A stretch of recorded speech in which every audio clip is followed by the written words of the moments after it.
Hello and welcome to yet another interesting episode of the Academy. On the Academy this week, I'm going to be bringing you major highlights of one of Africa's largest SME events that held over the weekend, ConnectNigeria e-Business Fair, featuring different panel sessions, exhibitions, as well as raffles. So it was indeed an interesting one. Enjoy. We are a nation of 170 million people, between 2 and 20 million SMEs. But the fact of the matter is that we're not really filling the SMEs. I believe they need a better, platform to stand. That way people can know what they do. And as we grow the SMEs, we have a vision to grow SMEs by 1 million businesses. And once that happens in Nigeria, you see us going to the next level.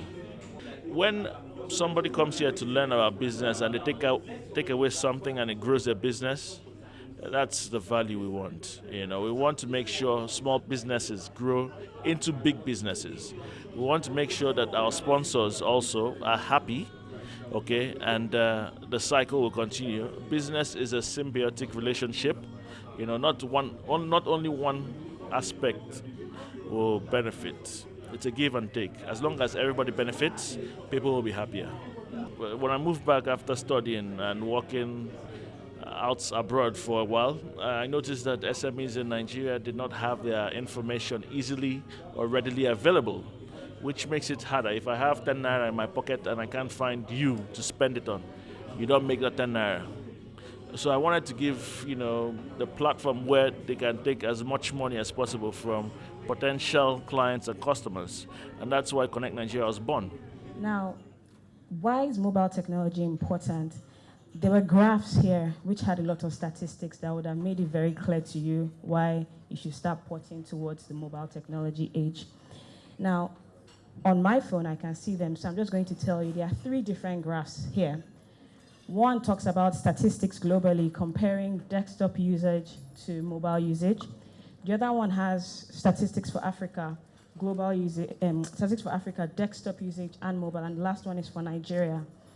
From the 3 graphs, it is very clear that there is a significant decline in the use of desktop usage from about 90-something% in 2011 to less than 60-something% in Nigeria. And for mobile usage has doubled. In fact, it has more than doubled in, let me give you exact stats. From 42.88% in 2011, it is now 75.86% in Nigeria. In Africa, it was 8.47% in 2011, and right now it's 41.16%. It's projected that in coming years, 2007, obviously, mobile technology will overtake desktop. So if your business is not on mobile, you should start contemplating now, because it's rather evident. Now, you have to make smart decisions along the way. You have to make decisions that are cheap, because when it comes to retail, very quickly, you're going to be struggling for margins with other people trying to do exactly the same thing. The internet remains just a medium of communicating with your customers. Remember that. There's nothing like e-commerce. Behind that website, there are real people picking, packing, and delivering the product and talking to you. It's no different from retail like my grandmother did it. We just happen to have a new medium of communicating with customers. Digital marketing, what really is digital marketing? And it's pretty simple. It's just reaching out and engaging your customers in the digital space. So using your email, mobile, in whatever means. And now I'm going to list out key points that why digital market is very key to your business. It increases your exposure. Now, if we're going to do the normal traditional ad, the radio, it limits the number of people that you can reach. But when you are doing any form of digital marketing, the number of people that you can reach, it cannot be quantified. The banking revolution in Poland that started in the early 90s after the communists went down and we started growing with capitalism in Poland. We never had checkbooks.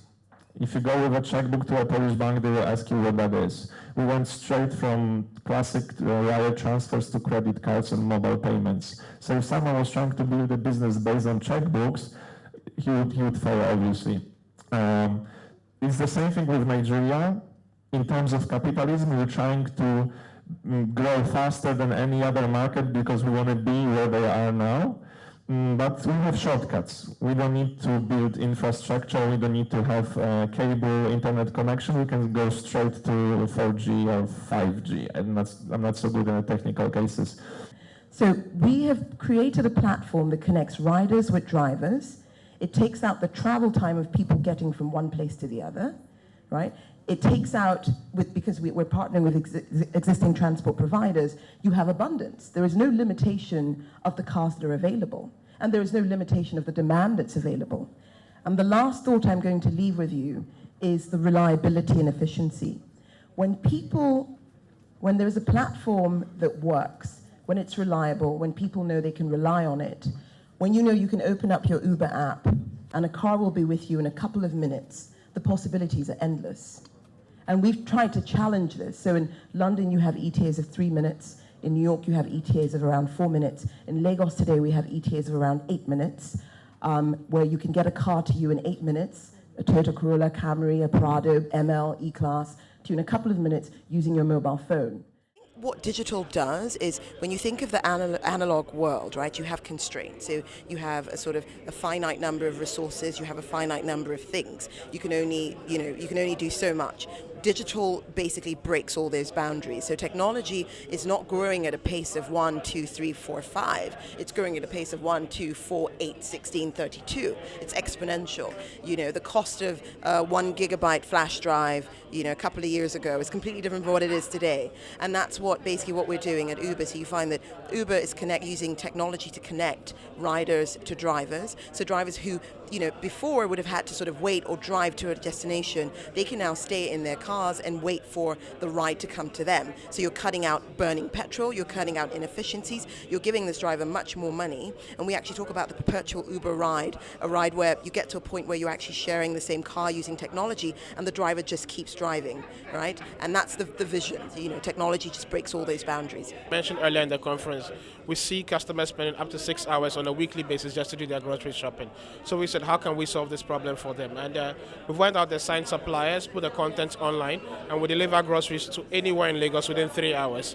And the customer also gets to select a 3-hour delivery window. So we've gotten the service perfected, and we're perfecting it constantly, and customer base is growing. So that's really been good, but it's not easy. Marketing, like I mentioned earlier, is important. Marketing makes the difference in the size of the company, but there are different types of marketing: paid marketing and organic marketing. I think customers, businesses, small businesses should think constantly about organic growth, doing the things that, one, providing a good service, and two, giving customers the tools to talk about what they're doing. I like this product, telling other customers. Going what is a comparatively easier route of paying for customers to come is very expensive, and most small businesses cannot afford it. Even big businesses, when they go down that route, then you dig a big hole and you have to hope they're able to get profit later on to fill the hole, or you die. So I really encourage small business owners to think about providing a phenomenal service so customers can actually refer, so they grow for a lot of referrals. Now almost everyone has a mobile phone with and often has also access to the internet. And what internet gives you is the possibility to actually contact your customer directly, which is cheaper than trying to contact everyone offline. And hence, almost every business in Nigeria can benefit from the internet. This is why everyone is interested in it. There are many misconceptions about running an online business. We mostly think that this is just a bunch of guys sitting in front of a computer. Actually, just like I said before, internet only gives you the first contact to your customer because you're using his mobile phone, you're using his laptop or tablet to connect to him. But then the rest part of your business is the same. So the biggest challenge is actually the offline part of your online business. I think the opportunities are tremendous right now. We're continuing to see SMEs looking for new revenue streams, new ways to make money, new ways to get more customers, and leveraging the clouds. I think it's a great opportunity for them to leverage some of the services that we have available in the cloud now, which will enable them to get from where they are to where they want to be very, very quickly, using some of the pre-configured services that we have. And that way, they will be able to, grow their portfolio, reach their customers much more quickly, leveraging the plethora of devices that we have in the customer space now. So, I mean, there's a big opportunity for them. I think the SME should take away the fact that they're in a great position now. When you look at where Nigeria is right now, there are a lot of ways that the SMEs can help to grow their businesses, either leveraging some of the large organizations. The FSIs seem to have many more channels that can help the SMEs to grow. We also see the importance of technology in helping the customers to move, those SMEs to move forward in their businesses. And we also see the coming together of expertise, right? The synergy between different organizations to help these organizations move forward. The issues that have to do around SMEs is not something you can actually, you can't exhaust it. We have to keep engaging, getting people to understand the challenges, the fundamentals of SMEs. So an event of this nature is something that we need so that we keep having those kind of interactions, and we can't have too many of them, you understand? We'll keep having them. As you can see, technology is now one of the major drivers of the economy and could also aid your business growth and success in many ways. I'm sure you've had an interesting time on the Academy this week. If you really have, do keep it a date with us next week. Also, don't forget to follow us on our social media platforms, Facebook and Twitter. Till next week on the Academy, thank you very much for watching.